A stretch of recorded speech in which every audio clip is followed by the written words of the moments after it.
So I've been asked, how come I didn't use IVF? And what my thoughts are on that. Because of my history of having a trisomy 21 pregnancy, I'm at an increased risk than the general population of having it happen again. Allow me to introduce myself. I ended a wanted pregnancy at 16 weeks. After that, my OB said, try again. It was just bad luck.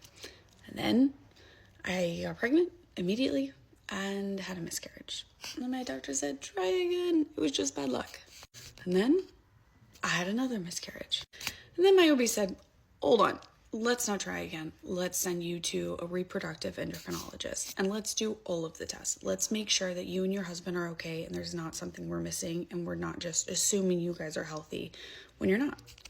So I did all of the things, all the blood draws and the tests and the imaging and the all of it. The RAI doctor calls me with all of the results for me and my husband and says, there's nothing. There's nothing. I can't diagnose you with something.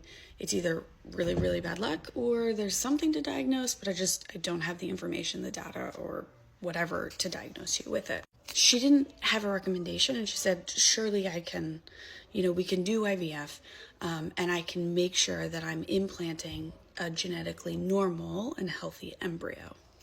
I cannot guarantee that embryo is going to stick. I can't guarantee anything beyond that. So she asked me, are you so fed up that you're ready for IVF? And my answer was no, I'm not so fed up. I still had hope and a little bit of delusion, okay?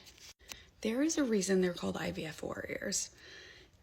It is so taxing on so many aspects of your life. On your wallet, because it's so expensive, on your time, on your mental, your emotional, and your physical being. I was so tired of being poked and prodded, having appointments and just constantly doing something for this. And so I felt like if I left it up for chance, I was like, it would just be better for me at that time in my life.